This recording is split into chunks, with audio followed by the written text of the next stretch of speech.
What's going on, everybody? It's Matt here from Nerdy as Hell, back again after like 5 or 6 months with the real final episode of the definitive Red Dead Redemption Let's Play, I think it was. I don't know. I don't even remember what it was called at this point. But before we get into it, I hope you've watched the entire thing because, well, we're going to be basically talking about it, recapping a lot of things, talking about some theories. Talking about characters and some of our favorite stuff from the game. So if you haven't played the game or watched the Let's Play, please definitely go do that. But also, please like the video, subscribe, all that stuff. Joining me on this one is my friend, Cheyenne, member of the channel. What is going on, Cheyenne? Hey, what's going on?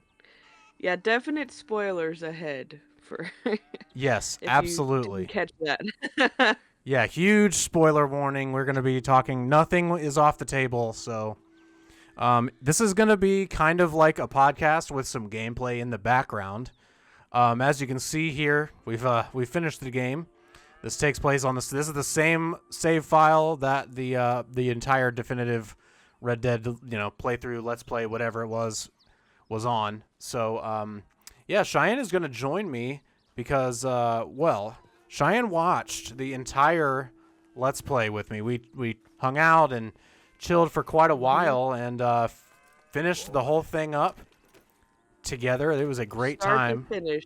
Yeah, we finished it, I think, 2 days before my son was born, which was pretty good timing because we probably would have never finished it. Yeah. But yes, welcome everybody. Let's go ahead and dive in. Obviously, if you guys watched the Let's Play, you know how much I loved this game and the first one and all that good stuff. But let's go ahead, Cheyenne. You tell us a little bit about your experience with Red Dead Redemption, the franchise. Okay. I mean, it's pretty simple, I guess. But I started Red Dead Redemption, the first one, pretty much with you guys when it came out back. When did it come out? 2010. Back in the day. I think we were 2010, definitely yeah, in high school. I think we were in 10th grade or something, 10th 11th grade. grade or something. Yeah. Anyway, not to age us, but Yeah. anyway. Yeah, so I mean, I remember when it came out and I really enjoyed playing it. I'm pretty sure I played through the whole thing. The first one, and I enjoyed every minute of it. It was such a different game at the time. You know, we didn't really have anything else, Yeah, I mean, cowboy, yeah, really riding horses and the only other Western I could even think of from that time was Gun. And that yeah, was I a don't think I really even played that completely one. different feel to that game. But yeah, there really Yeah. wasn't at the time and still hasn't been a lot of Western themed games. And it was pretty open world also for 2010, 2011 era games. Like, I don't know. I just loved it. And yeah, I was super excited when Red Dead 2 was announced, and we were all hyped for it. I bought it, day one. And then I was like super let down. Yeah, I it's played okay. it It's okay. Nobody kill her. Nobody come for her in the comments. I played it for like less than 5 hours, 2 to 3 hours, and I was just so bored. And I was just, I couldn't get myself into the characters. At the beginning of the game, because at this point everybody should have played this game or at least watched the Let's Play.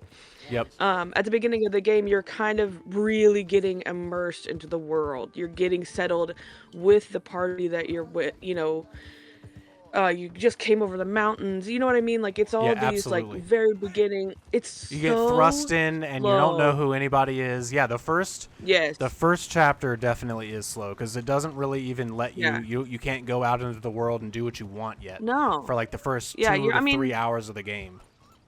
I understand having tutorials and stuff, but I was just not engaged at all. Like, it was not picking me up. And I was just like, I'm not going to play this. And I literally gave the day one pre-order release to my little brother because I was like, here you go. I just know I'm not going to play this.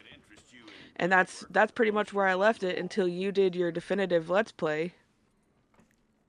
Yeah, and because you were I've been like, telling you for years, like, oh, you gotta play for it. You're gonna years, yeah, cry. It's gonna be yeah. you're gonna love it. You're gonna love it. You're By the like way, we're gonna Cheyenne, do you would love this. it We're gonna so do this bounty. much. Mm. Elias Green. Yeah, you were like Cheyenne, you'll love this game so much. You love the first one, and I was like, Matt, I just can't get into it. Like, it's just not my jam. Like, I just couldn't do it. And finally, Matt talked me into just watching the definitive Let's Play with him. Like we just sat and chilled and like had snacks and like watched it at our own pace and made it into a hangout session more than me having to grind through the game on my own, and that helped a lot, I think. So, Yeah, yeah, we had a good actually time. really It was enjoyed it. very I actually fun. really enjoyed it. Yeah. And I actually really enjoyed the game once I got into the meat of it, you know? Yeah, I think you watched the first one or two by yourself, and you were like, "Yeah, this is like gripping me." Like after you got through the Yeah. first two episodes, and I was like, "I fucking told you, I told you." Uh-huh. Yeah, you were so vindicated because I was just Felt like, so good. yeah, I mean, like, I totally get what you're saying now, but it just took me, like, sitting down and actually watching someone who knew what they were doing versus me fumbling through it on Yes. my own. Yeah, this game is Um, it's not very, I would say, user friendly at first. It just literally just beginner friendly. yeah, that's a better term. It's not, it just thrusts you in. And if it doesn't immediately hook you, I can absolutely see where the boredom would set in. And you're like, what is happening? Like, And I what? was so hyped because I loved Red Dead, the first one, you know? And I was so like, this is not at all what the first game was like to me, you know? Yep, and I can totally see that because the first one is like in your face, run and gun from the beginning. It's got the extra like cheesiness of old Western movies with the like all the sound effects and it's very Western immediately. Like you go, you're talking, this dude's chewing your ear off at the beginning. You ride out to Fort Mercer, you get shot, and then you do a couple little fetch things, and then you're right into the game immediately. Mm-hmm. This game Yeah. might be the slowest burn in all of gaming. It might be Yeah, the slowest burn in all of gaming, but I it mean, I is so haven't played worth it, that I many think. games, but it's a pretty damn slow burn. I would say it's definitely up there in the top 5 of the slowest Yeah, burns. I think one other game that everybody is like, "Oh yeah, get like two." It's and I wouldn't say it's one of these games, but there are those games out there like I will say Dragon Age Inquisition for some reason. Like I remember people being like, "Just get like 200 hours in and you'll love it." And I'm like, "What the fuck? No." Oh, there's a black 200 bear hours. right there. You know, and it's like it Ooh. takes so long to get that game going. I've tried like 100 times to play that game and I just fucking can't. Oh man. See, that's funny because I picked that up day one as well, and I love that game so much. It That it is kind of gripped me funny. from it gripped me from the beginning, and I still play Inquisition sometimes. But again, I haven't beaten it. If you've been on this show before, been around our podcast or anything, I don't beat games very often. Cheyenne gets anxiety about finishing them because Yeah. she doesn't I want to don't want finish them to them. end. Yeah, I if she don't never want plays it, the game is still going. the game will never end, and I could still love it. It's just a running joke at this point. Like, it took her like 8 years to beat Witcher 3, which thank God she Yeah. fucking did that. Yeah. I did it. And I still love it. But I just didn't want it to end. I want to keep playing it. I was still, you know how like you wish you could watch your favorite movie the first time again, Oh, like that. Cheyenne, yes. I Like, just I don't wish want I could go back and play this game and Witcher 3 for the for the first time first again ever. time. Oh my God, yeah. Yeah. See, and that's the Absolutely. feeling I don't want to lose. I And totally, if I just totally understand. keep playing it, if I just keep playing it forever, it never ends. While that is technically true, I wouldn't Yeah, I know. necessarily I know. recommend that. Oh, geez, what we got It's here? a oh Jesus. It's called an irrational I guess fear. I'm not scared to finish the game, but like it's irrational, whatever it is. Hey, Is that our everybody's got serial that. killer friend? No, we thankfully took care of that guy, but we are. I do have. Ooh, we have a lockbox here, but yeah. So we'll go ahead and move on a little bit. So, what did you think about the game in general after you watched it? What were some of your favorite moments and So, things like that Ooh. while we were playing through. Well, I love the level of detail in it. Like this. Like this is a perfect example of like stuff you just literally wander up on and suddenly you're like, well, I got to get to the bottom of this. Like who did Exactly. this? And like that girl in the outhouse, I think about her a lot. Oh, yeah. The Um Braithwaite daughter, yep. the Braithwaite daughter that was fucked up and they locked her in the Yep, she had a outhouse and cleft lip and if just and she if was you just like kind of didn't mentally challenged and yeah. yes. And they just back then in the 1800s they didn't know how to deal with that, so they just literally locked her up. But if you hadn't have explored that area, you would not have found her and seen the condition that she was in, and it just gives like a depth to the story. Yep.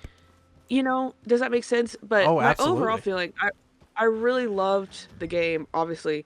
I even, like, once we finished the game, I had the overwhelming urge to play the game myself. That So I is what actually I was bought, going for, so thank God. yeah, I actually bought it. Now, this year has been very hectic, as you know, because your year has also been very full of Oh life yeah, life events. But events, yes. yeah, same over here, and I just haven't had a chance to actually sit down and play it yet because life. But I did buy it on my PlayStation, so I And do to be have it. fair, you really haven't been playing any games that much other than No, that your no, rotting like multiplayer with my friend games. yeah, that's yeah, exactly. I think I've gotten on a couple times with you. We did do this is different subject, but we did finish all of the Space Marine thing, which was cool. Yeah. Um, but yeah, very, very limited. I've just been doing a lot. You've been doing a lot. I haven't even, like you said, I've just been doing multiplayer stuff. I haven't really been making a lot of time for me and one-player games. So Ooh, oh, I think I see I know this one. our man. I know this one technically is multiplayer, but we haven't really explored that aspect of it. Yeah, I would say at this point, wouldn't even bother with Red Dead Online. I mean, it's fine. Oh shit! I do. Oh, wow, that was Capture a deep Elias Green. scream. Oh, dead or alive. Oh. Oh. All right. Well, I we remember found him. doing the online when it first came out, and I hated it. Yeah, it's really grindy. But I just wasn't, Where did he go? taken Is he with the fleeing? game. Yeah, he's fleeing. But yeah, overall, really, really love this game. It's definitely in my top 10 favorite games that I've watched. I haven't actually played it myself yet, but I will. Um, you get more money if he's alive. Yes. Always want to try to take him alive. Also, this fucking guy back here is destroying us. That's not Yeah, what I wanted to do. Execute him. Blew his head off. Yeah. Come back Yeah, here, this game Elias. is just very detailed and very, very gripping once you actually like invest yourself into the story, and it's very good. I think also not having to hunt every single thing was good for me. Yeah. Did he just Yeah. disappear? No, he's right Oh. there. He's chasing him down. He's fast as fuck, boy. Fast as fuck, boy. And he just stopped, so that's fine. Hey, buddy. We're here to get you. All right, we've got him. But anyway, yeah. So, what were some of your favorite things, real quick, before we move on to start talking about some of the Oh. characters Yeah. I think there's so many. or There's so favorite many moments, good I moments. guess. Yeah, there's so many good parts of it. I really liked the storyline of like hunting down the serial killer. That was probably one of my favorites, just because it was so interesting. Like, you're playing detective. Yes. That was pretty cool. Trying to pick this motherfucker up. There we go. Jesus. I liked meeting all the gun. I really liked a lot of the side quests. The main quests were good too, but all of the gunslingers that we met were that one lady, Yeah, Black Belle. She's great. Black Belle. She was great. I loved her character. I loved Just the getting that little characters that we met. taste of the world. Yeah. It's like you get just enough and Yeah. it makes you want more. Yes, and when we sat down with the not the she was a nun that we sat down with in the town. I Yes. really liked Yep. Sister her Calderon. and meeting her, yeah, meeting her character and like just exploring the people that they created in this world. Like were definitely parts of my favorite moments. Also, one of my favorite moments. I love it when the horse falls. Yes. She would lose it every time. Randomly, the horse just falls over because you run into something. She would It just just lose it for ragdolls five like minutes. this is my favorite thing. Oh man, if you check out our YouTube channel and our Red Dead shorts, a lot of them are the horse falling. Yep, randomly. It just cracks me up every time. Oh man. But yeah, just like little stuff I really enjoyed about it, you know? There's so many good just little things. Like it can be a There lot of are. times. Obviously, the story like little things are what take a 10 out of 10 story and an okay game. It takes it to a 10 out of 10 like game. When you have the little things that Right. just stack up and it puts a little smile on your face, like, oh, that was cool, or oh, that was really Mhm. interesting, and or just things like that to just like sink your teeth into just a little bit. Yeah, because the main story, I mean, is good, but it's mostly just like, you know, them trying to figure out what to do and them trying to get free of, Of you course, know, yeah, absolutely. It's shoot some guys and then have a cutscene and shoot some guys. yeah, But it really they do yeah, such it's a great very, job of like mixing in things here and there that it just yeah. keeps you going. Once And I again, once love you the get into it. fact, yeah, and I love the fact that decisions that you make and people that you help or don't help or whatever come back later on too. Like Yes. that also takes it up another notch besides like the little details. And I mean, that is a little detail that you see those people again and you're like, "Oh, I remember her from blah blah blah," you know? And Yep. yeah, And the and then you game can see doesn't the treat you like you're an consequences of your idiot. You know, it actions. doesn't like hit you over the head with you. Do you remember this guy? Yeah, You know, yeah. it's like if you are paying attention and you play the game, you will be rewarded. Yeah, it's very subtle because I know one of the storylines that we followed, which is a main storyline, but the wife that we kept seeing over and over, and the Yep. first couple of Yep. times I Mrs. was Downs. like, Mrs. Downs, yeah, I was like, I don't remember her, and then you were like, she's the one in the farmhouse, and we beat up her husband. You know what I mean? Yep. Like, she My becomes first she becomes a playthrough big deal, but when I ran into her a couple times, I had no idea who she was. The first time I yeah, played through the game. exactly. You really have to like they really reward you for paying attention. I like the way that you said that. Because otherwise you wouldn't have noticed, Yep, absolutely. you Like know? I only did those missions with her. This is my second playthrough because I was Yeah. like all about like all right, let's get the story done, blah blah, let's enjoy, and now like when I sit back and I enjoy it, all those extra things like they're not necessary to the story, but they add so much. So, so much to the story, yeah. So yeah, those are a lot of my favorite things. Not that the story is not good, but if you just had the main storyline by itself, it wouldn't be as good. Absolutely, yeah, it's an 8 or a 9. The story out of 10, I would say, and then but then like all the other things, like it just adds on top. It just makes it. It's Yeah. the icing on the So cake. good. It's the icing on the cake. And it's Exactly. not that cheap ass icing Exactly. you get at Food Lion that tastes like plastic. It's like really good, like No. cream cheese, It's like icing. It's like public whipped. icing. Yeah, sure. Publix, sure, yeah. I But yeah, really love Publix icing. It's all handmade and stuff. Yeah. but anyway, I don't want to bury the lead too much longer. So let's go ahead and dive into our main character, Arthur Arthur. Morgan, obviously, who unfortunately we're not playing, due to Yeah. the whole him being dead thing. The whole being dead thing. Yeah, we will Yeah, that definitely was get to rough. that. We will definitely get to that because Hmm. I remember you texting me the next day when you were I was like, how you doing? And you were like, they just left me. They didn't even know. Like that's I it. That's just like know. they don't even know he's there. They don't even know he's there. I kept Oh, thinking so about devastated. I literally lost somebody that day. Like I went to work distraught the next day after we finished the episodes and I literally like people were noticing. They were like, "What's wrong?" And I was like, "Listen.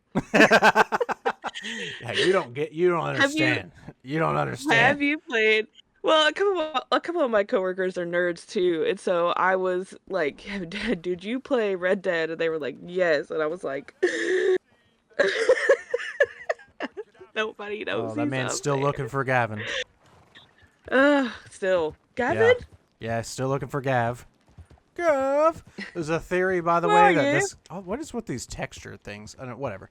But there's a little theory about that guy that he is Gavin and he has like a multiple personality syndrome or some shit. Oh, that would make sense because we've tried to help him. Oh yeah, Gav, he's just an idiot. But yeah, Gav. so Arthur, probably one of my favorite Oh, characters and probably one of the yeah. most like most well written fictional character, Yes. like complete from start to finish that I've ever experienced. Now, obviously, there's not a lot of fictional characters that you spend 65 to 70 hours getting to know. You That's know, true. because movies aren't that long. You'd have to be like Yeah. 5 seasons into a TV show, you know, shit like that. So, but Yeah. so goddamn good and just real. Man. Just so real, so raw, and so much growth, Yes. in one Yes. in one character. And it's all so believable as like, you know, at first you Yeah. start off obviously, you know, Arthur, if you don't know, he's the main character, but you start off he's a gunslinger, right? And he's just this guy that's like, oh, I'm just this rough, tough guy. Yeah, rough around the Yeah, rough around the edges. But I'm you a could, bad dude. yeah, I'm a I'm bad man. badass. Exactly. Mhm. Because, you know, he's been told, you know, that's the character that he kind of plays, right? For Dutch and his role in the gang, I feel like. Yeah, that's how Um Dutch used him. That's how exactly. Dutch wanted him to be. Yeah. Oh, I can already feel a little animosity towards Dutch there from you. But we will get Same. there. We And will just think how you can definitely feel get it. there. We will If you definitely don't get know, there. I hold grudges against Yes. fictional characters as well. Yes, as well as real characters in real life. Real people and fake people.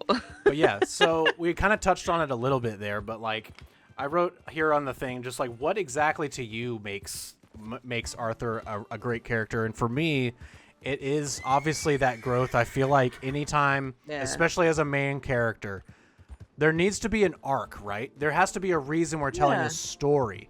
Like your character isn't going to be the same at the beginning and the end. There, and if they Right. are, I don't know if they're really a well written character, right? That's the whole point of It's very stories. flat if they are, Yes, exactly. I'm sure there are some examples of how that where that works and it can be pulled off, especially if you get into like Sure. sequels or like I don't know certain characters. I'm sure, but like I don't know of any that really like that grab you like that, like that Yeah. is a flat character that is just the same all the time. That really make you care about them, like truly care about them. I've been looking everywhere for her. Oh, Oh, we you gotta gotta help this find guy her find dog. his dog. Yeah, we gotta find this guy's dog. Can you help me find her, please? Oh, I hope she's not dead. That's the only thing I disliked about this was the lion thing. You know, Oh yeah. if you find her, Oh, house on the edge of town. Thank you, mister. All right, search the town for the missing dog. All right, but yeah, like for me, I feel like I said, he starts off all rough and tough, and then as you play the game, the toughness like it peels away, and you start being able to see through it. And I feel like at his like core, layers Arthur is of an really just a big onion. softy. He is. He is a big softy, and he's just trying to make it in the world. This is a tough world to be in, and he's just doing the best that he can do to survive. You Yes, know? especially with his circumstances. You know, he was pretty much orphaned at an early age. Like he talks about, you know, his mom died when he was, really young, and then he watched his dad die at an early age.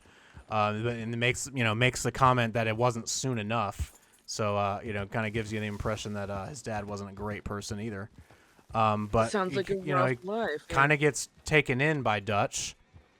And again, we'll get to the where we talk about whether we feel like Dutch kind of from the beginning was using these people or and stuff like that. We'll get to that. Hey, there's the dog She's alive. Thank goodness.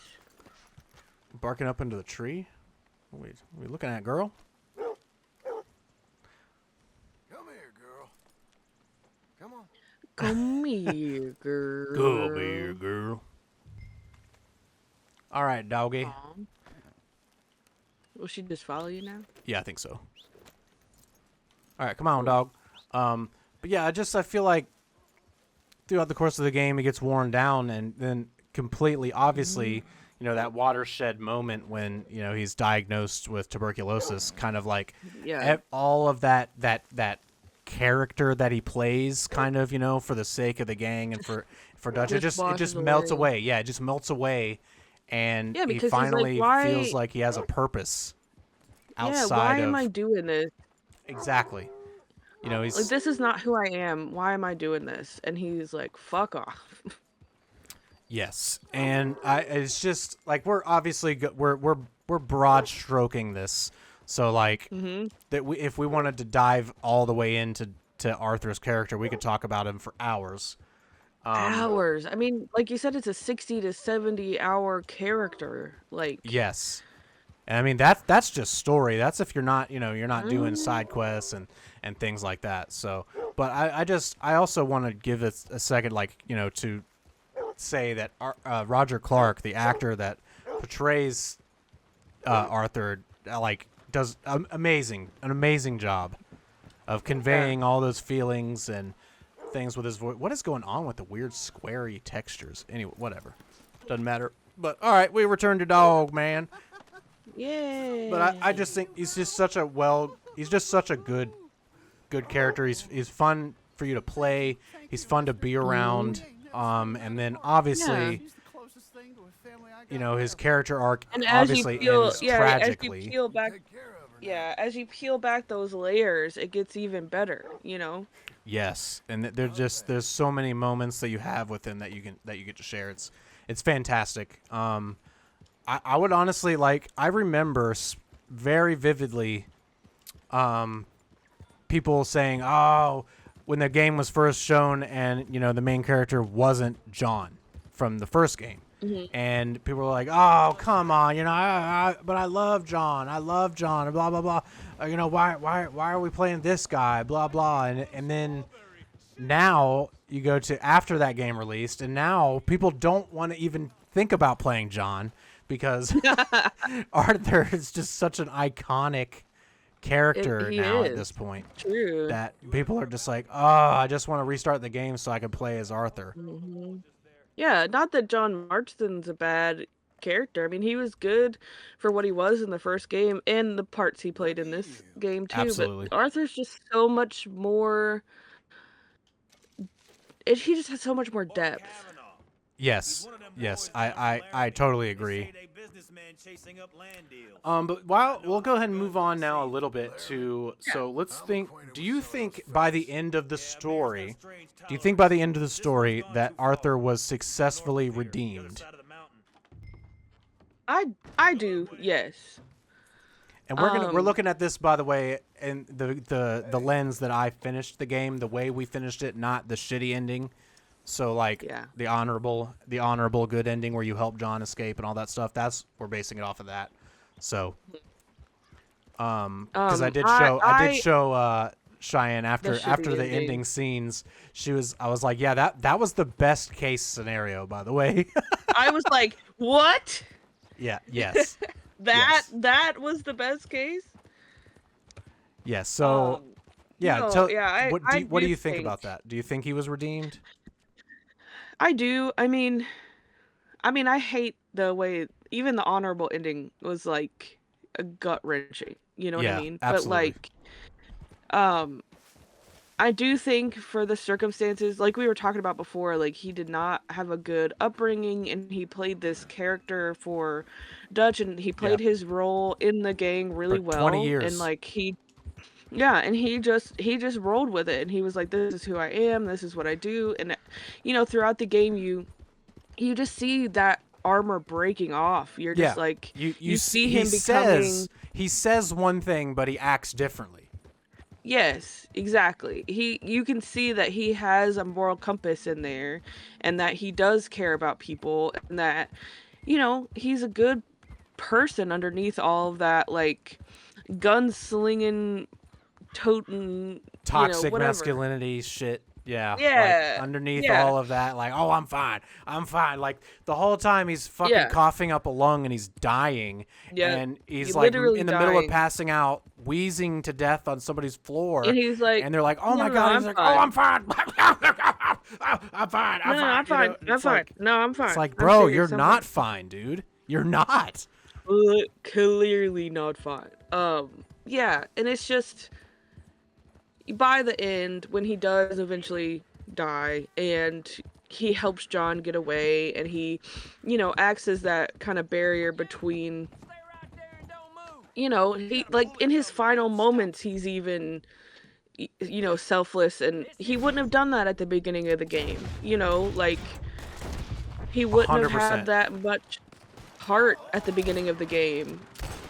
And yeah, I do think he was I mean, there's a redeemed couple by the times end. at the beginning of the game where like he kind of has to be prodded to do the right thing by like Charles, or because like remember when you're trying to find the second camp after shooting up Valentine, and you're with Charles and you find that German man, and or Yeah. that German family, and Charles is like, surely we're not going to leave him here. You're not that stupid. Like you're not that much And of an he's like, asshole.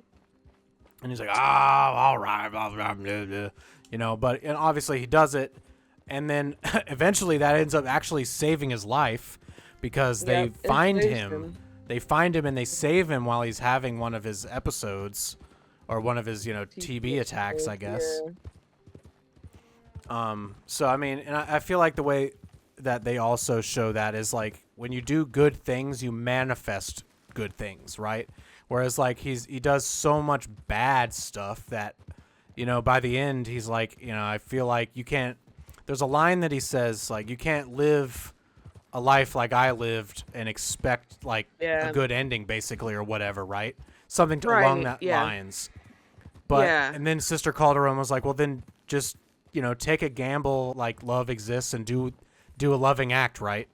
So like his Yeah. final thing was to try to save John and his family from an untimely end, so that John could live and give a life to And Jack, go on. because Arthur didn't get that chance because it's revealed later that he did have a son, and while he's out gallivanting and doing bad shit, he comes back to the lady that he knocked up and tries to visit, and they've been robbed and killed for $10.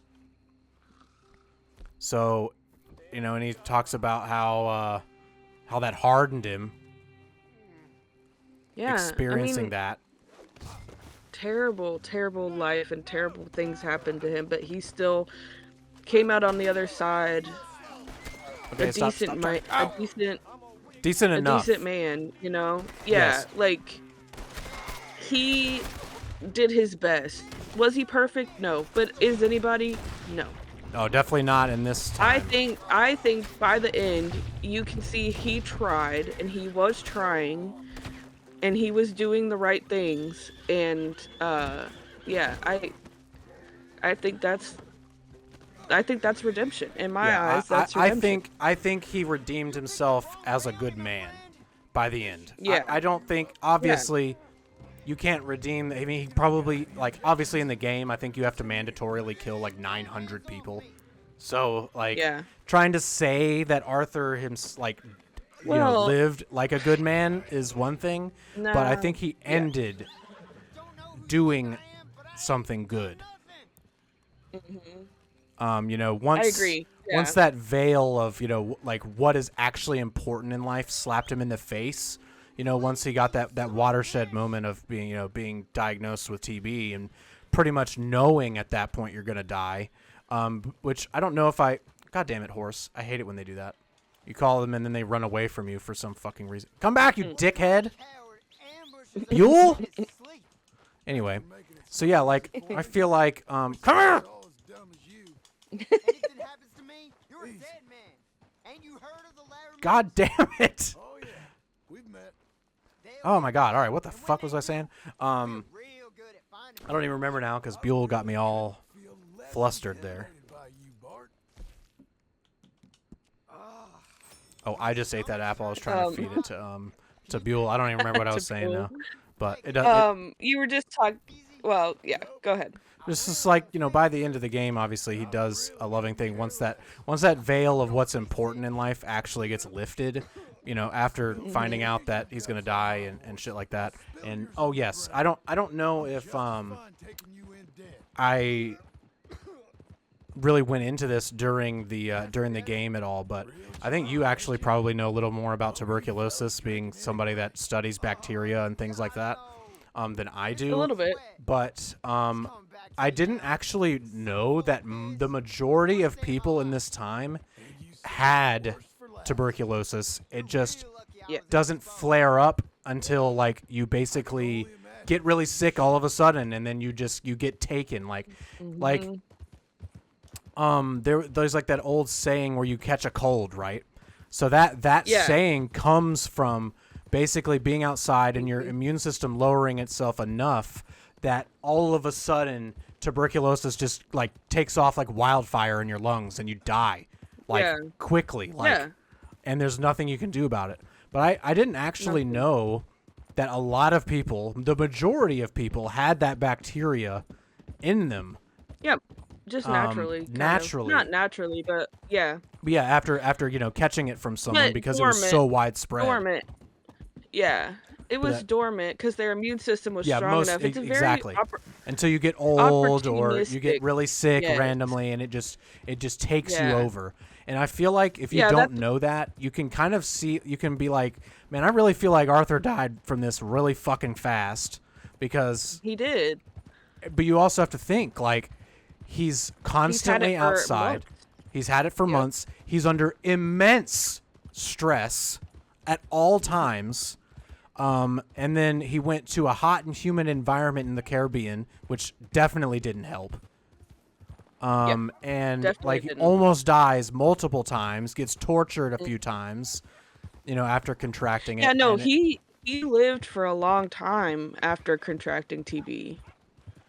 Yeah, and it's just like that moment where they come back, and that was enough for him to really, like, it just started taking him over. And then, so like tell like what was it actually called at the time? Did they actually call it tuberculosis? No, they didn't. They did not call it tuberculosis at the time. We found out that it was a mycobacterium after a while. What did they call it back then? Hang on. Yeah, it's like just I should I'm trying to remember. It's it was known as the white plague. The white plague. No, interesting. But there was because of the pale complexion of the patients. Yeah. But it was called it was like a one word. Something. Yes. What did they call it? Consumption or some shit? Consumption. Yes. That's it. Yeah, I don't know where that even comes from. Let me find out. Because I'm pretty sure it was because of how, like, it consumed the lungs, kind of, like it sounded. Interesting. Consumption. Yeah, because basically what it does, that bacteria starts spreading and basically just eating your lungs. Yeah, because it's also airborne. So, like, you can get it when someone coughs, sneezes. Talks. They can talk to you. Yeah. Yep. If they have it, it'll spread airborne. Yeah, I remember, I think when we were young-ish, I don't really remember exactly when, but I just remember seeing on the news it was a big deal that someone tested positive for TB after being on a flight, or got on a plane or something and had it, and it was a big deal. I remember. They called it consumption also, so what I Googled, not just that it consumes like your lungs and stuff, but you looked like you were being consumed. You were wasting away. Yeah, I would definitely say if you look at Arthur, he looks bad. Like he looks like he's being eaten alive. like you have severe weight loss, it's decaying like your tissues and your muscles, and like it is literally consuming you. Oof. Visible wasting, I guess is what they called it. That's Tuberculosis it's not wasn't tuberculosis is coined not till fucking much fun. later. No, and it's still a problem. Oh Just so yeah, you know. absolutely, absolutely. It It will always be with it is us. yeah, Unfortunately, it's it just is one. It's a still a bacteria that just global it's yeah. not going to go away. It's still a yeah, global problem. I'm just looking around for a place to go fish. No, I know. I was just reading what it says on the on Google, and it's just like the romanticization due to its association with artists and writers. The disease was sometimes romanticized as a sign of beauty, sensitivity, or artistic genius. Oh yeah. What? Oh, I didn't okay. know that. I didn't know that either. Let's go. Actually, let's go spend some time in the South. We didn't spend a lot of time down here. Yeah, let's go to the Let's south. go. But yeah, Let's go that's why it was fish called in Lake Don Julio. consumption. I didn't even know that it was called the White Plague, but I didn't either I mean, until I just guess it now. makes sense that you're pale and like sickly. Yeah, Um, absolutely. But I mean, it ran but yeah, rampant in these times. But yeah, we still obviously, have a whole you wouldn't know. tuberculosis department. Like, there's a floor of our building that only tests TB.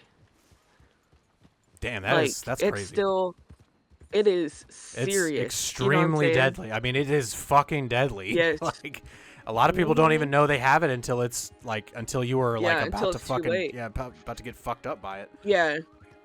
In our lab, it is super locked But yeah, down. You like know what I mean? Like, like I was saying a minute ago, that's where the whole you catch a cold comes from. You would literally would go yeah, outside, in the cold, and you'd come back with a cough, and 2 days later you're dead you're dead. Hmm. because All it would because you just probably had it latent in your yep, system, exactly. and your immune system was weakened enough that it killed you. There's a lot of opportunistic bacteria like that will be harmless to you until your immune system like gets dampened by something else, and then it jumps on the train and is like, "Oh, Oh, you me want to go too. for a ride? Yep. Here I am." And TB is definitely one of those. So I want to go ahead since we're on the topic. We'll Hmm. discuss a couple theories. So like I honestly I am very certain that he got it from Charles Downs, whatever the fuck his name was. Yeah, the Mr. farmer Downs. Yeah, that Mr. we Downs. I'm that we shake beyond down. sure that he did. Thomas He Downs. coughed Thomas blood in Downs. his Yeah, he face, coughed blood in his so face, and in that's his where mouth. Arthur attributes. Oh, That's where Arthur attributes it himself. Like he thinks he got it from Thomas Downs. But there's a couple other theories that he got it from Hosea. Because Hosea. yes, because pretty much the entire game, Hosea says multiple times, that he ain't got much time left, and that he can be seen at camps coughing a lot. Things like Oh, that. You go on that hunt with him, and you spend a lot of close up time with Hosea. with him. I But mean, that's a I possibility. also think that Hosea himself, I don't actually think he was being afflicted by TB because I feel like he's old. And I feel like, I mean, Well, he's going that through the same things that Arthur's didn't going he, through. And didn't he smoke a lot too? yes, so that is what another theory that I've seen people talk about is that Hosea most likely was suffering from From COPD. lung cancer. Yeah.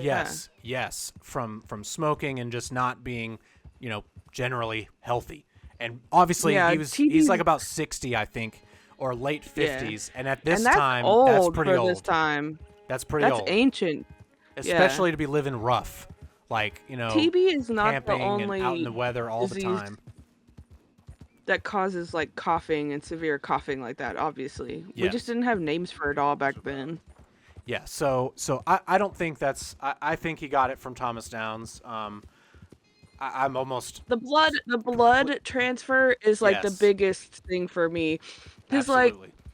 you can get it. It is airborne and you can get it from somebody coughing at you or talking to you or whatever. It's just a lower chance, but if someone's infected and they literally get blood in your mouth, Yeah. like And that's another thing, like, whereas like people are like, well, how doesn't Arthur give it to other people? And like, why does he, it's like, well, because he's not really having a lot of one-on-one up close conversations with people in houses or in buildings. A lot of the stuff is outside, which obviously would help with transmission. That's what you were talking about in the plane. The reason it was so dangerous is because that was recirculated air. Exactly. Yeah. Sorry, I just went back to that plane conversation no, in my head, fine. and I don't think came along and got attacked too.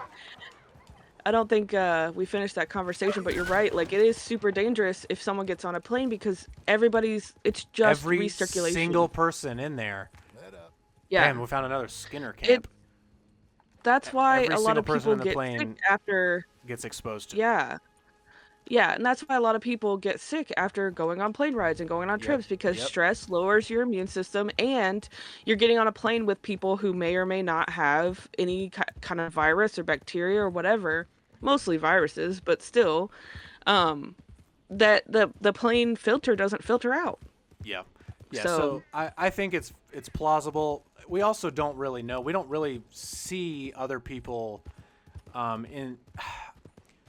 Of course, he could have also transmitted it to others, but he was going through something pretty unique, I think. And a lot of the other people didn't really survive to the point to where we would have known if they had it. And they could have gotten it, and it could have just been the latent version of it, the dormant version. And he didn't spread it, and it became active for them immediately, Yeah, exactly. It's impossible. It's impossible to know if he spread it or not. Yeah, so I don't spend a lot of time thinking about that. And also, think about now in 2025, how many people don't give a fuck if they walk around coughing on people spreading shit. Think about in 1899 if any single person would have given a single fuck about that. No, they didn't even wash their hands. So yeah, exactly. They have no idea how. They know. He knows how he got it, but it took a lot of people dying before doctors even washed their hands from patient to patient. Exactly. So, yeah, I don't know. I think he got it from Thomas Downs, and I don't think there's a doubt about it. I don't think that they would allude to it as heavily in the game without that being, I feel like that's just people reaching. If it wasn't. Yeah. Everybody always wants to reach for, something right and be like, oh, man, I figured this thing out that nobody else figured out. I think you're just looking too close. I honestly, I think he got it from Thomas Downs. It says it. The game makes it dramatic when you're riding away from the Downs ranch right after he gets fucking coughed on, Yeah. So. You obviously don't put it together until later, but not to say that there aren't hidden things that people haven't figured out or wouldn't figure out without the deep divers, but I don't think that's one of them. Yeah, I don't either. You could make an argument. Technically, he could have gotten it from anybody. Yeah, it is really difficult. Yeah. Thomas Downs also gets in his face very early when you beat up Tommy. As soon as you go to Valentine, Thomas Downs is the one that jumps in and breaks the fight up. Yeah. So, and could he have had it even before that and it just be latent, and that's what it took to push it over the edge? You know what I'm saying? Yep. And I just don't think there's any way to know. So there's no way to know. But and those people, whoever, all the different theories could be correct technically. None of them are outright wrong. We're not trying to say that you're wrong. It says it in the game. I think it's also just one of those things where it's I feel like Rockstar wouldn't they wouldn't try to obfuscate. That's not something you would want to obfuscate, right? Yes. Especially when they're definitive 2 or 3 times. Arthur's this is what I got it from. Answer is the best answer. Occam's razor, baby. Occam's razor. Yeah, Occam's razor, exactly. Because if you're making it this complicated, you know what I mean? It's just probably the simplest answer. Absolutely. That he got it from Thomas Downs, either that first meeting or the time literally spit blood in his face.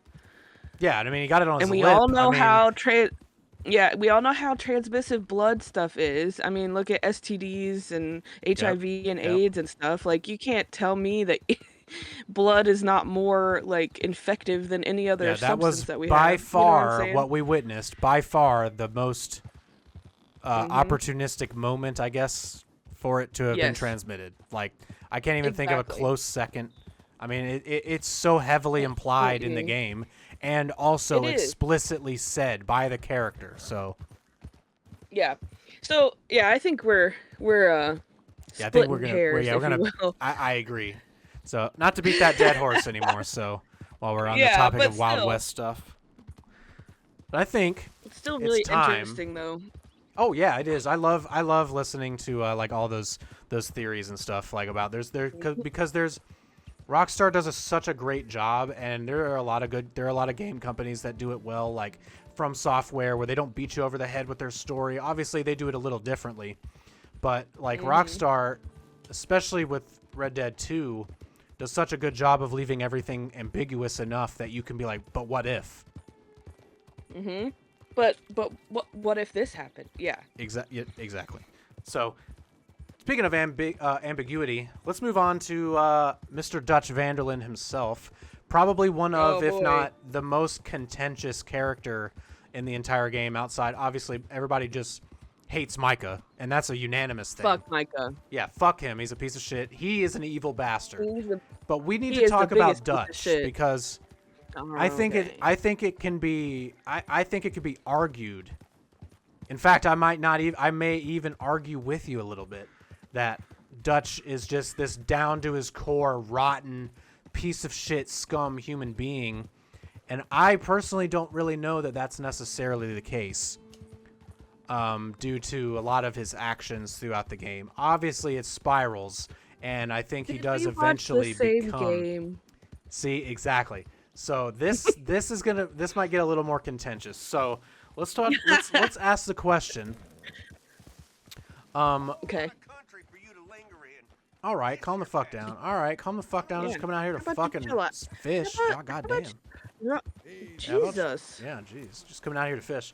So, Dutch Vanderlyn, was he always a bad person, and was he just like using all of these people from the very beginning? Do you want to go first, or you? All right, you go first, and I will counter, if not play devil's advocate. So you go first. What are your thoughts? Okay. Was Dutch always a piece of shit, and it just like came out, Well- he just couldn't hide it anymore, or was it more circumstantial? I think okay, so I think I'm a little torn on this because I think deep down, like, we saw who he truly was. Yep. Okay. And that's who he was the whole time. Now, did he try at the beginning to kind of outweigh his evilness by doing some good things? Maybe. Like maybe he was like, I hate that I feel this way. Let me try to like do some good things to try to make myself feel better or whatever. But I think he truly was an evil piece of shit the whole time. Bait might help. Okay. All right. Fair enough. I think a little differently. I think it's a little more nuanced than that. I think deep down, he probably wasn't a great person, but I feel like if, I just don't know that you'd be able to hide that side of you for up to 20 years. But he And didn't really hide it. Yeah, but I feel like, we got to first kind of understand what Dutch is as a person. Like, he is, like, in his nature, like, he's kind of an anarchist in our, in our view of things. But Dutch believes that America is meant for everyone to be free. There's a place with no laws, things like that. And he sees the government and government agents as people that are trying to take that away and basically, Right. take America away, right? Okay. So, Which doesn't fundamentally make you a bad person if you feel that way, but yeah. yeah, and I feel like at the beginning of the game, there's a stark difference. We can see Dutch in the opening scene. He's, obviously he's an orator. He's probably the best talker in the game. Used car salesman. Yeah, sure. If you will. Sure. So not an orator in Cheyenne's eyes, but a used car salesman. Okay. I can definitely see there's some animosity there.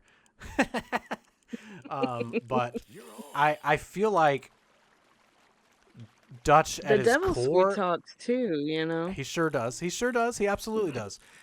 I feel like whether it comes from a place of him just always being like evil or to the core, I don't think so. I think what happens during the course of the game is obviously he's under immense pressure. He's Well, he's he trying to does take care of some a whole group of he's people. trying to take care of a whole group of people. Like, so like if you juxtaposition between him and then like Colm, that is, I feel like an example. Like Colm O'Driscoll is just a cold-hearted bastard. Bastard. Yeah. And I feel like Yeah. for the most part, Dutch, at least prior, at least what we hear from Dutch, like he taught Arthur how to read. He obviously took him under his wing, and but kind of had him doing bad things. But like, if you're To from some Dutch's extent, he cared perspective, about them. yes, he makes Yeah. he tries to do things for his people. Was he manipulative? Yes, I think absolutely. Yes. But I think Gaslighting. Yes. yes, and I think it comes more from like, I don't necessarily think that he was doing all those things with the idea of, all right, I'm gonna trick all these people and just have them, like be my gang Yeah. members and things like that. I don't think that he came at it that way.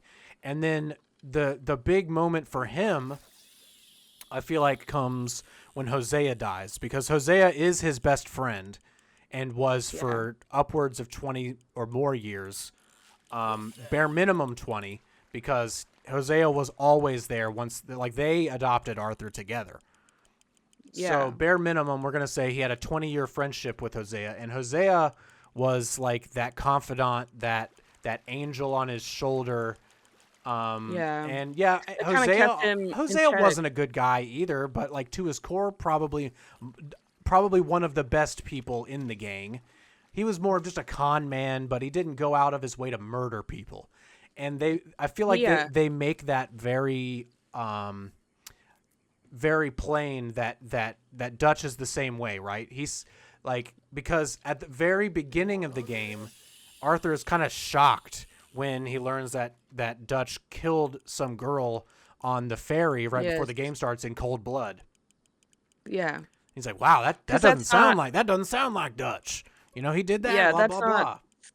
Something he normally would have done. But I agree. I agree that he kind of he had people that kept him kind of in check. Yes, But Arthur and once he Hosea lost both.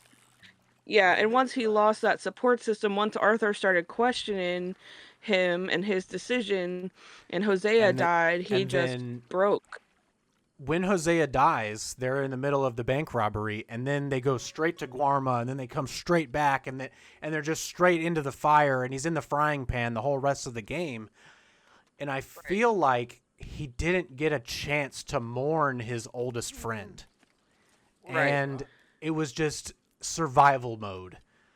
And then I he just get it. starts killing people, and then at that point, I think at a certain point it clicks. Like, we're not going to get away from this. And I think he says, fuck it. He gets a taste for revenge when he kills Bronte by drowning him in the water and then feeding him to the alligator.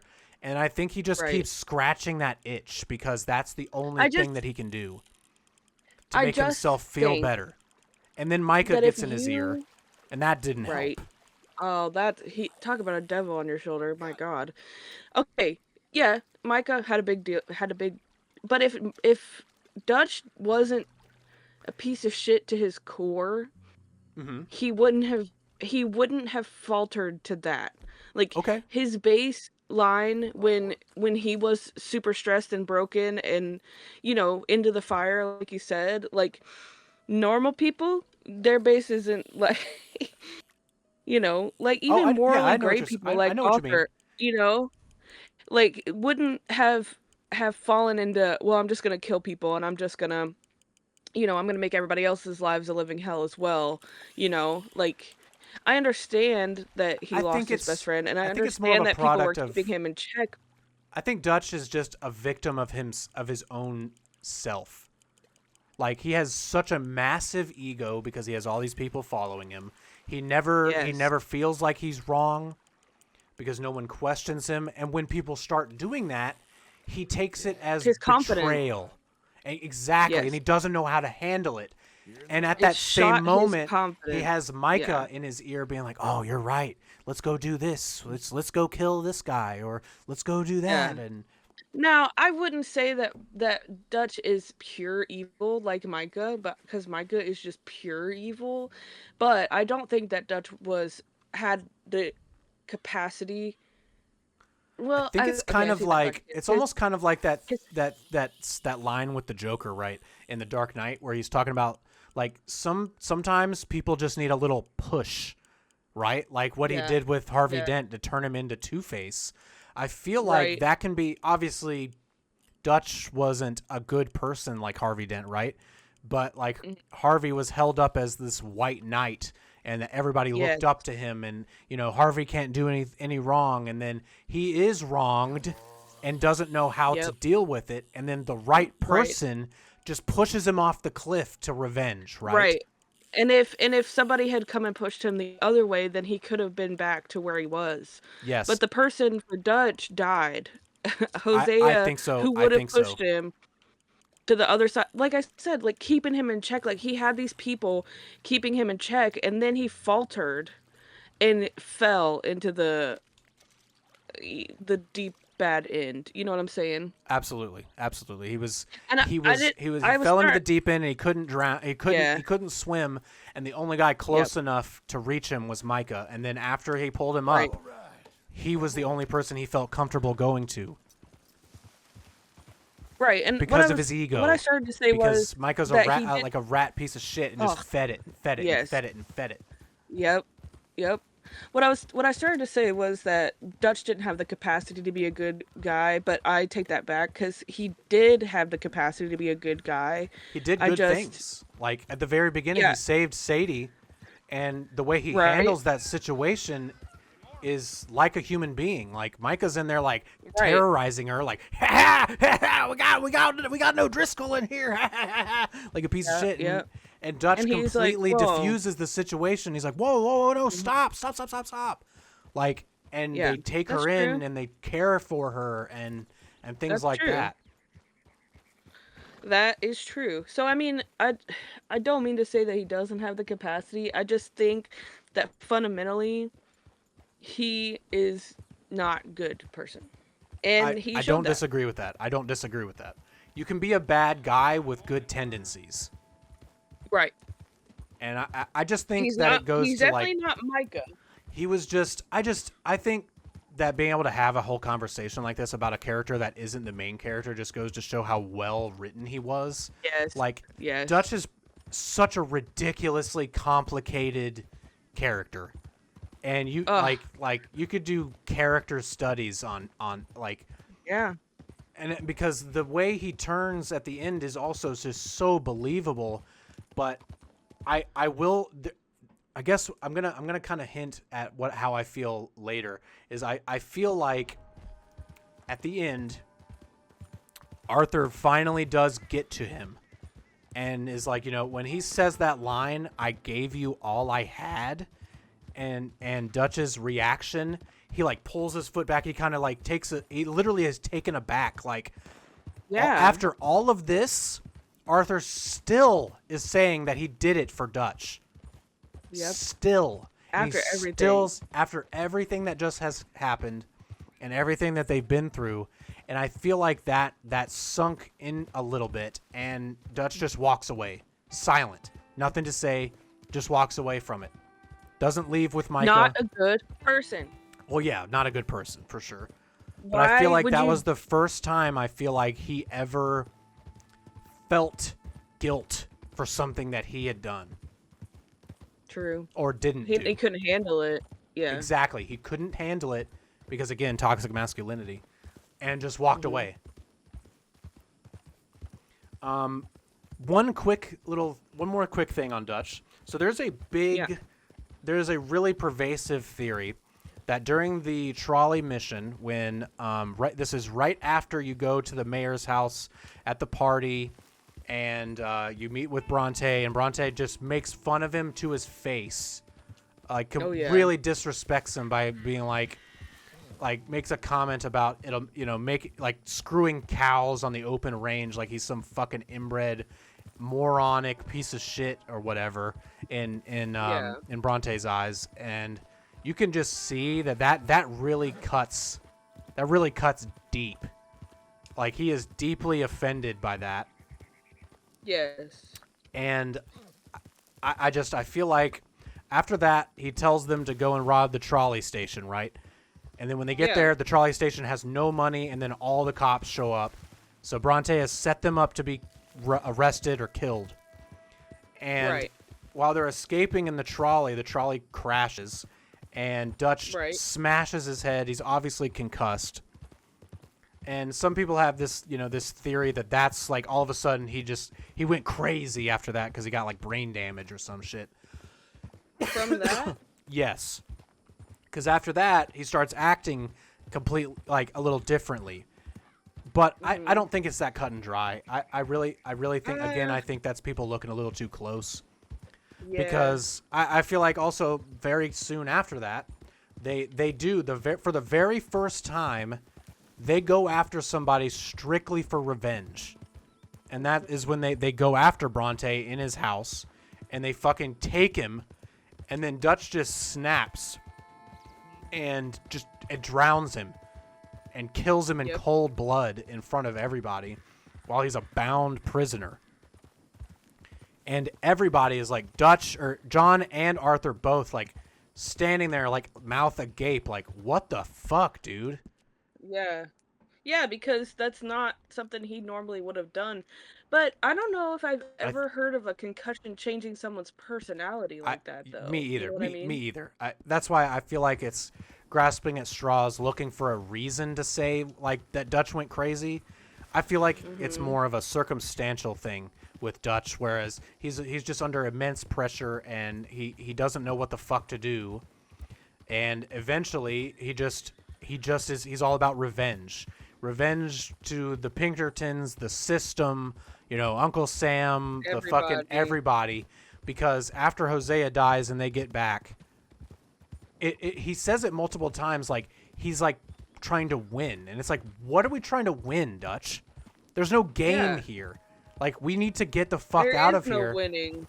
Yeah. And he's just determined for payback and retribution after experiencing it and getting that feeling for it when he kills Bronte. Yep. And I just that rush of revenge. Exactly, of feeling that is what makes him feel like he's in control. Like he's not in control of anything unless he can go and get revenge, because everything they do up until that point, it just backfires and backfires and backfires. And he feels like he's losing control of everything and all that, like, and I feel like after he gets that first taste of just cold-blooded revenge, that he just can't stop going back for more because of Micah and obviously Hosea dying. Right. So that's my piece on whether or not Dutch went crazy or whatever. So yeah. Yeah, I'm not sure going crazy. I don't think I would subscribe to that either. So I felt like he was always kind of crazy.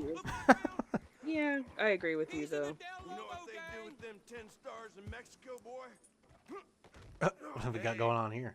Hey, what's all the nonsense?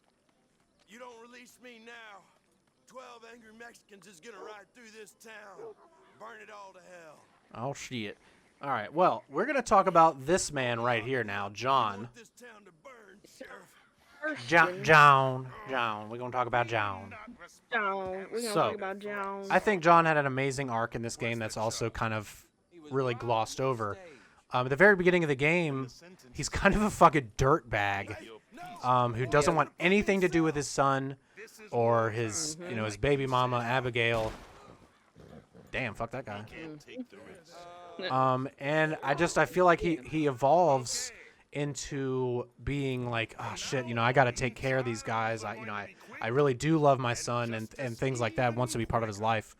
And I feel like a big watershed moment is when, for John, is when Jack is taken by the Braithwaites. Right. And that's the first time he really just comes out of his shell like, I need to get this boy back. Yeah, he loses it. But it's kind of like that, you don't know what you have until you lose it, Yes. Yep, because prior to that, John left for a year and came back or blah blah and just wanted nothing to do with them. And every time you see him and Abigail conversing, they're arguing about Jack or blah blah blah, whatever. I was hoping you Exactly. And so he's like, oh shit, I actually love this child, Yeah, that's my boy. My boy. Yeah. My boy. My boy. Okay, boy. Oh, we gotta go. Joaquin Arroyo. From the Del Lobo game. But I think they did a really good job of taking him from a completely different person to eventually molding him into John from Red Dead 1. Yes. He had a lot of character growth too. A lot of the characters did, which is, I think, what you were saying earlier was the fact that we can have full conversations about side characters the way that we do is wild. Oh yeah, there's not a lot of games where you could talk for 45 minutes about, a secondary character. Like things that they did or choices they made, blah blah blah. You have my sworn oath on that. Are you talking to me still? Yeah, he's talking to me. You talking to me? Are you talking to me? But I think John in general, I think he had a really good arc in this game specifically. Honestly, I enjoyed his arc more in this game than in the first game because the first one, if anything, when I'm kind of thinking about it, I feel like we were talking earlier about, characters that kind of stay the same. He was pretty much flat in Red Dead 1. He's just this guy, he does, but then again, it's a very straightforward story. He's a no-nonsense gunslinger guy trying to get his family back, right? And you kill a bunch of people, and then when you you do get to see the way it works is, when he gets his family back, you get to see real John. Right. Because he's putting on that facade of a tough guy, blah blah, same way Arthur does, right? But when he gets his family back, you can see he tries to be a family man. He's trying to be a good dad, and he's struggling with that, and they do a fantastic job with that, and in this game. But I think it really ties up his character arc really well by putting him in this game the way he is, where you're not playing him, and you get to watch him from afar through someone else's lens and perspective. I agree. I really agree, and I think that builds because this technically is a prequel, so they kind of went back and filled out, his character. Yeah, and there are things you can obviously tell they didn't plan on making a prequel because there are things that kind of retcon a little bit of stuff that happens. Like they literally never mention Arthur or anything like that in the first game, shit like that, because he didn't fucking exist as a character in their mind at the time. So that's why I would love to get a Red Dead 1 remake with some updated stuff to kind of make things a little more one-to-one. But I don't know that we'll ever get that. But having this does, build up John's character with the second, quote unquote, the second game. So, I mean, I do appreciate that it made him more in depth, It makes me enjoy his character in the first game even more. Seeing where he came from as a father and as a man. Yeah. To then seeing him in one. And that leads me to my one kind of deep dive question about John, and that is whether or not the epilogue is really important, because I've seen a lot of people online say they stopped playing after Arthur died and they never jumped back into the game or blah blah, or they never could get into the epilogue, and I feel like the epilogue is so important for the Red Dead story as a whole that I feel like I do agree. Do yourself a disservice by not completing it. Yes, I do agree. I do think that that it's important, but on the same coin, I do see where people are like, I stopped playing it because when we like switched into the epilogue, it was so jarring for Yeah, me, yes. and To I'm go from sure for crying every to other. 2 minutes later, Yes, you got Abigail and John talking in a wagon 5 years later, and you're like, what? yes, Like you didn't even give it yeah. time to And you're like, breathe. yeah, I haven't finished grieving my guy. Like, what's going on? And yeah, I just think it is very jarring. And then you go back to that really slow pace that you had at the beginning of the game that I struggled with um, at the very beginning. So I can definitely see where people were like, yeah, I'm not. But I do agree that with you that it is really important to the story, especially if you're going to go on and play Red Dead Redemption 1 for the first time or replay it. Um, It ties it up with a I bow think so nice. it does. I think it's very important. But I do completely see where people are coming from that say they didn't ever pick it back up and they didn't want to play it, because it is like wildly different Yeah, from honestly, what you like I had feel just like Red been Dead playing. 1 has the epilogue, yeah, it's a completely different tone. Seconds later. Yes. Yes. And suddenly you're 5 years down the line and you're like, what's happened and where am I? And, like, I get it, but I do think it is important to the story because otherwise, you would just be jumping into Red Dead Redemption if you went directly to play it. I mean, Yes. Yep, you would exactly. just be jumping in like nothing. Like, There was a lot of good stuff that happens. Like you really get like, I mean, you get the scene with Abigail and John when he proposes to her on the boat, and they are actually yes. going to get married for real, for real. But you wouldn't have known that they weren't actually married for real, for real. Once you get to the first game, Uh-huh. before that, you would have never gotten that scene of John finally softening up enough to be like, "Hey, Abigail, will you marry me?" Right. And she's like, I didn't think you cared, about that. And he was like, I didn't, but now I do. But I do, but now I do. I do now because of you, And that is major character growth you don't get to see if you don't play the epilogue. Yeah, you would have no idea. And that's why I think the epilogue is important to play. Like it ties it all up and you can go into the next game knowing like kind of where things stand, but I also really agree with you that we need like a remake of the first game to add more depth. Yes. Oh my God. Yeah. I don't like, even if they were like, hey, so we're gonna do that, but it's gonna delay Red Dead 3 for 10 years, I would still take it. Okay. I'd be like, all right, that's fine. That's fine. Let's go. I'll take one. I'll take one with updated graphics and physics and a new updated story to get everything in line. I'll wait. I'm good. Just give me that, because I know Okay that with that. story's there. That'd be great. Like I said, I don't know that we'll ever get that, and I won't hold my breath for it. But Yeah, probably not. But you never know. you never It's know. still a wish. You never know.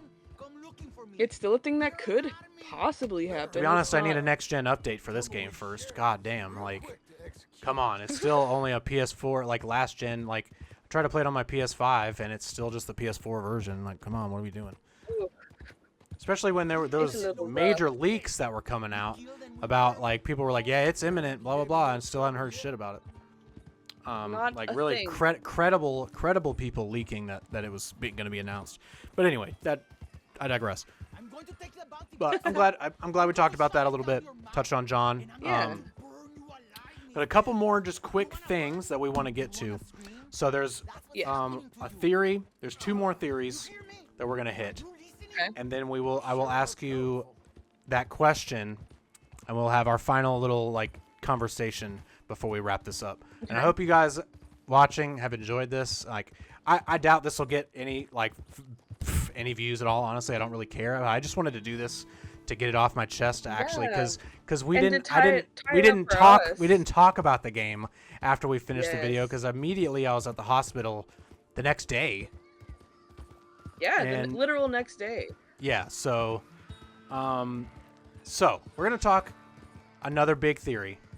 Who was the rat? And there are obviously, I'll be honest, I 100% think, I just think it was Micah, because again, I think people are looking too deep. 100%. But there are two other main theories.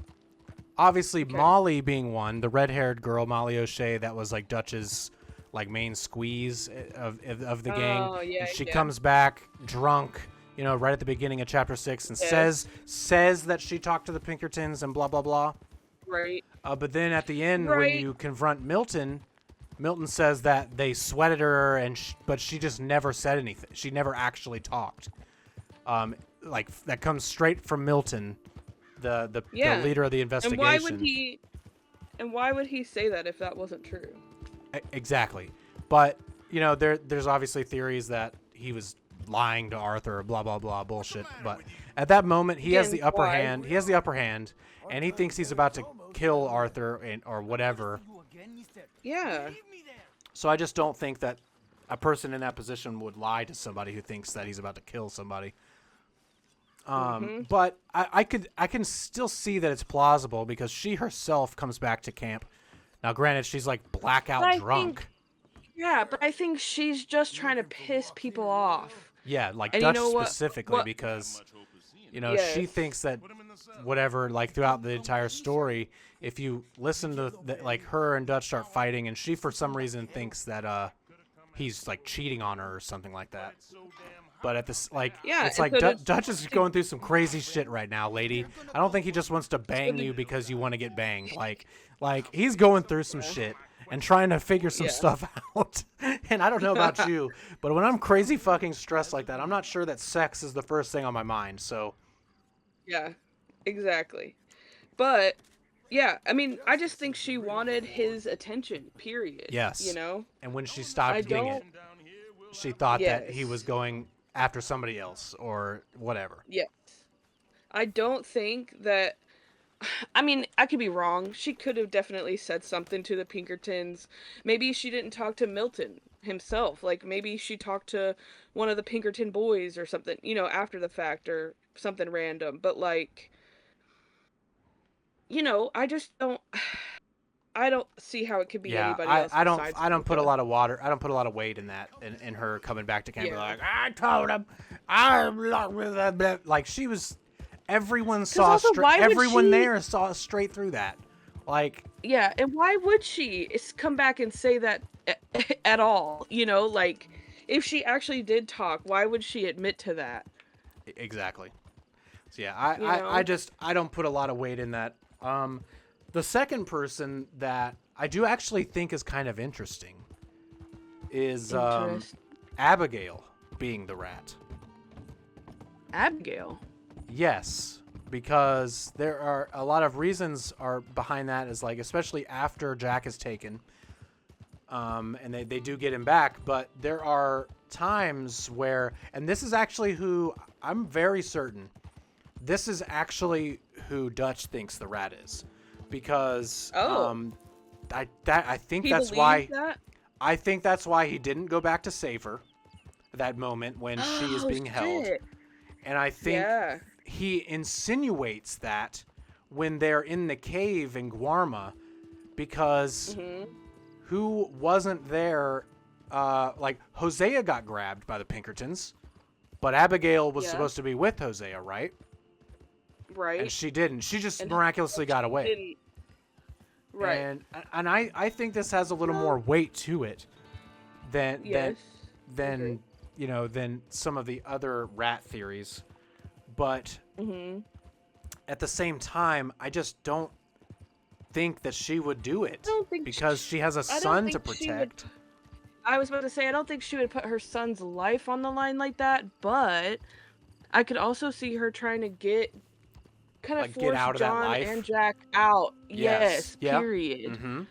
So I could see the argument that she was the rat for sure. Just because of that, just because she wants to protect her family, and doesn't and she could see where this train was headed Yeah. Yeah, and knew definitely. that it wasn't a great Situation place to for her be. family. Yeah, definitely not. So, I mean, I could see that argument. That holds some weight. Yeah, I don't think it's the case. Again, to be honest with you, I don't think that's the case because again, I don't know that she would want to get caught doing that because of her Exactly. son's safety. So, I don't know. That's just me. That's just me. But obviously, I mean, Milton says it, and I 100% believe him. But some people say that Milton is bullshitting Arthur and wants to just gaslight him when he tells him that Micah was But the rat. why? But why? Exactly. Why I wouldn't- just think that falls through when you think of the situation that they were in. Like Arthur has yeah. Milton's gun to his head, Yep. and like when you have someone in that position and you think you're about to execute them, why would you lie? Why would you try to gaslight them and make them think that if it wasn't true? Right, because I mean, he only gets something out of the gaslighting if Arthur it is true. survives. Oh yeah, Yeah. that, and like you only say that to somebody when you're about to kill If them it- because you want them to Yes. you want that to hit them and be Emotion, like, yes. and then that's the last thing they think about, right? Right, exactly. But also, I could see him trying to do that because, like, to upset him, I guess, right before he died. But I don't know. I just don't see that being untrue. I don't see him lying about that in the last moments of Arthur's life. Potentially, he thought the last moments of Arthur's life. Yeah, that just doesn't make sense to me. I mean, I see the where people are coming from with that. Like, I get it, but I don't think that that's the case.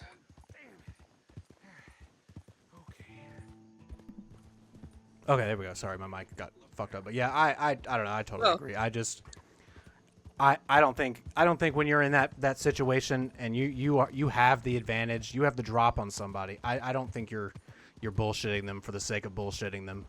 I really don't, because I feel like Milton also has a crazy ego, and he wants to try to get one over on Arthur right before he thinks that he's about to kill him. Yeah, exactly.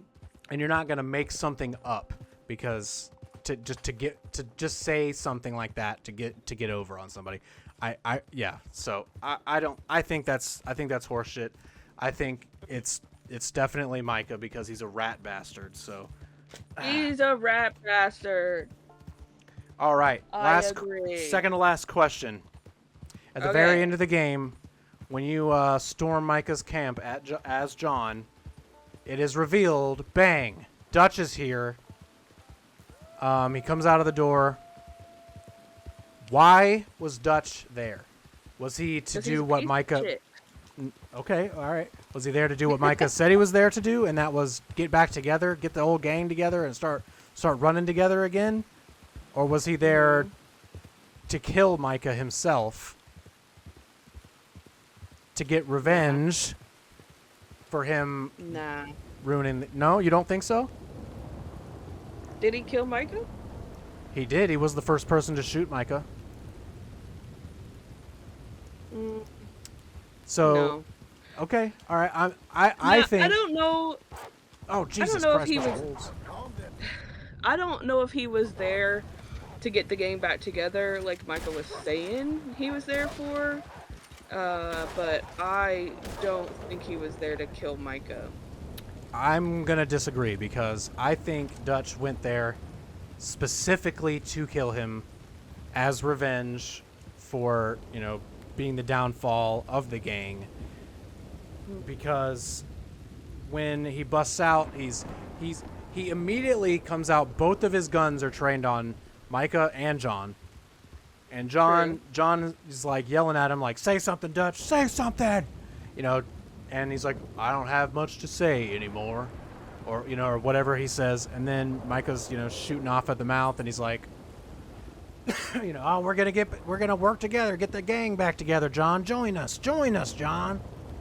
And then John just asks, like, what are you doing here, Dutch? And he goes, same as you, I suppose. And then right after that, he fucking shoots Micah right in the chest. Micah And drops his that's gun kind of- and Sadie, and then you get to light him up, and then Micah dies. And then Dutch just, without saying a word, just walks off. Leaves the money So that I was in wonder, there and though- everything. I wonder though. Okay. So maybe he was there to kill Micah, but I also wonder if he was there to get like Micah's side of the story. You know what I mean? If that's why he was in the house. You know what I'm saying? Maybe. I feel like it's pretty obvious to me during Arthur's death scene, that when that Dutch walks away from Micah because Micah runs off all frustrated. Yeah. And like Dutch just walks away from both of them. And like I Right. said, so I think that at that moment, when even in his dying breath, Arthur is like, he is the rat. He was the rat. Like, it was him. You know it. And I feel like You Dutch think just that gave really up and just swayed walked him? away. Yes, I think it really did. Because then he was, he looks at him. He looks. I might have to show you the video again afterwards, but of like I feel like the facial expression and the way he reacts to Arthur, like groveling at his feet, dying. And the way with- that he stood back. Yes, I he really said, think "He that took a was step back." when he really understood the depth of his own failure. Like because he let this happen. Mm-hmm. He But does someone he like let that Micah. ever understand that? You know what I mean? Like, does he have the capability of understanding that it was his failure? I think that was the first time he did, and I think that's why he doesn't talk much anymore. According to everybody else, he's just real quiet. Again, he didn't say a lot of shit there at the very end of the game. Said nothing to John when they walked off. Mm-hmm. Like, if he really thought John was a rat or a piece of shit or betrayed him, he'd have shot John too. And I feel like after And all the maybe that's years, why like I he feel had like the- Dutch, even in the first game, he's just all about getting revenge now. Yeah, and maybe that's why he had the gun trained on both of them, because he didn't know why John was there to begin with, I guess. Like Yes. Yeah. John could have been with Micah at that point. Yep. But yeah, I don't know. don't Just some like it when he questions to makes make you. Just some questions to make you think. And but let's move on to the last question. Probably something else to make you think. Should John have pursued and gone after Micah to kill him? You mean in the mountains? Yes.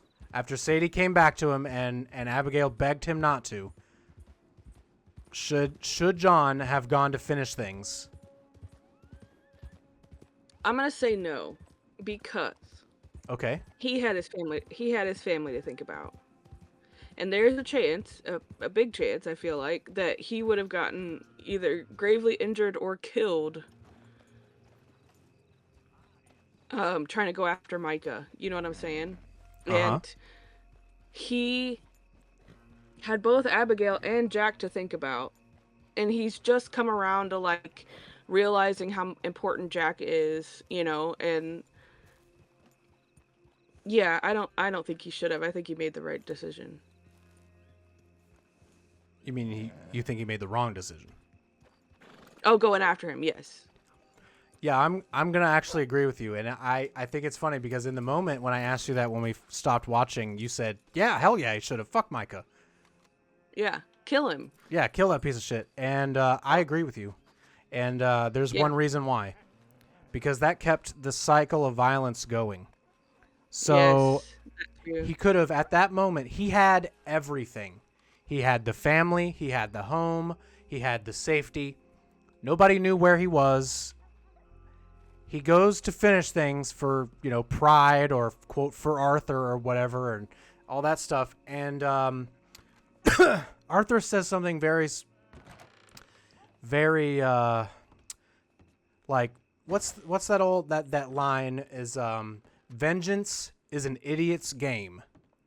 Yes. And when John goes back for vengeance over family, it sets up what happens in Red Dead Redemption 1. Because at the very end of the credits, who discovers Micah's been killed? The Pinkertons. Yes. And then they ask some questions. And then at the very, very end of the credits, they find John at his house. Yep. And then they just walk away. Mm-hmm.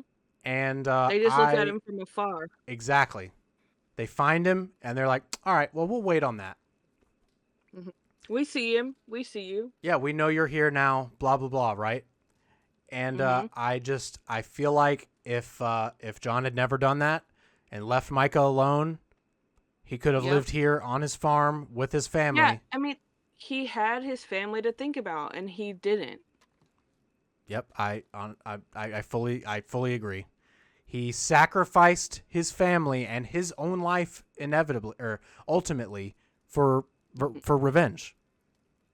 Yeah. And that unfortunately sets Jack up to then become a killer and go after Edgar Ross. And it pulls Jack into the life. For what? For the circle of violence. The circle continues to spin. Yep, exactly. So I honestly thought I was gonna have to argue with you for a minute. Yeah. But that's okay. Well, because my knee-jerk reaction was definitely a knee-jerk reaction. I was like, yeah, fuck him, kill him. And I'm sure that's probably exactly what John was thinking. Yep. But at the same time, he had a family. The entire epilogue, the whole contention between him and Abigail is that, like, you need to stop being the guy with the gun making those decisions. You need to be there for us. Yeah. And even the first, like, 3 or 4 playthroughs, I didn't really get it. I didn't really get that. But as now I have a baby, and a family and stuff like that. And it really hit me this last time when I played through the game. Even in the epilogue, when she was giving him shit in the recording, I was like, she's being a bitch. This is stupid, blah, blah, blah. But then, like, right before then, I kind of changed my mind right before I finished the game. Like, after I actually sat down and thought about it. Yeah, because... Like, he sacrificed his family's well-being for revenge, ultimately. Yeah, he should have known how important Jack was. He just realized how important Jack was, and he should not have gone after him. Well, I'm glad that we are in agreement. I'm also glad that we finally sat down to do this episode. Yes, me too. Because this was a good time. It's nice. Yeah, it's nice to, like, talk it all through. If you guys at home and watch this and get through the end of this, first of all, thank you so much. Like the video, subscribe, all that stuff. Thank you. Thank you for watching. We'll wrap up here in a second, but please in the comments, let me know your thoughts. If you agree or disagree with anything that we said, or if you even want to dive even deeper and give reasons why you agree, please do. Do you have any of conspiracy theories of your own? Yes, conspiracy theories, any extra theories we didn't talk about. I know there's a ton. We were here for about 90 minutes, and I don't really want to take up any more of your time, Cheyenne, or anybody else's. But I feel like we touched on a lot of this stuff. Micah himself as a character wasn't really worth talking about because he's an evil piece of shit to his core, and like that that's it. Like there are so many examples in the game. There are none. So I just want to say thank you to Cheyenne for sitting down with me Aw. to record this. I really appreciate it, and I thought it was a great time. We're gonna Time just try. flew. Yeah, I did. We're gonna try our best. Ooh, let's go out here and see the sunset to end, or the sunrise. We're gonna do our best to do some filming from time to time, so that we can get a little bit more than just Witcher stuff on the channel. We Life's are. just been kind of crazy right now. Yes, yes, it has. We're going to get around eventually to doing some Halo 1. We'll play. It's not going to be a weekly thing or every even 2 weeks. I don't know that there isn't even going to be a rhyme or a reason to the schedule for it. But as we sit down and play it, it's going to be fun. For me, I want to do it obviously because Cheyenne's never played the Halo games to completion. I was gonna say all the way through. I did play Halo 3 a lot, but not just multiplayer. And I want to do, dual camera and 2 different perspectives because that'll be fun and it'll get me a little better at editing. But if you guys are excited for that, You guys can see how bad I am at FPS. Let's go. yeah. If you guys are as excited for that as we are, let us know. And I guess that's really all I got now. I mean, if you got anything else, Cheyenne, for the viewers at home, now's your time. Yeah. No, I appreciate you guys sticking around with us. If you've watched this whole video and are still subscribed, wow, nice time to poop there. Yep, it's always a good time for poop. Are still with us, still subscribed, even though we've been hit with the life and haven't been uploading as much, all of us. But yeah, Matt still got us going with Witcher, so keeping us hanging on. But yeah, I appreciate all of you guys. And you too, Matt. Thank you. As do I. I appreciate each and every one of you guys for spending any second watching any of the content that we make. Thank you. But yeah, that's gonna be it for us. Hopefully you enjoyed this one. It was a lot different than the rest of the Red Dead Let's Play, and obviously it's like fucking 6 months later. But I wanted to eventually get to it, and I'm glad that we did. So thank you guys. Hey, I mean the people that start watching the Let's Play now have this to look forward to, and it'll be right in line. Yeah, there you go. Yes, yeah. Now, if you watch this first, go watch the rest of it. It was worth a watch, I think. Yeah, it is. So thank you It really guys. is. Why are you here? Yeah. Why are you here? Go watch it now. Go Go watch episode 1. But thank you guys so much. That's gonna be it for Cheyenne and I for this weird podcast Let's Play episode, I guess. But we will see you guys again soon. I will see you with some more Witcher very soon, I'm sure, because we still got quite a bit of that. I just finished the main story, and I'm going to be editing that episode right after I finish this to get uploaded tomorrow. So stay tuned for some more Witcher if you've been watching that, and I will see you guys soon, and hopefully Cheyenne and I both. We'll see you soon. You guys stay unapologetically nerdy, and we will see you guys later.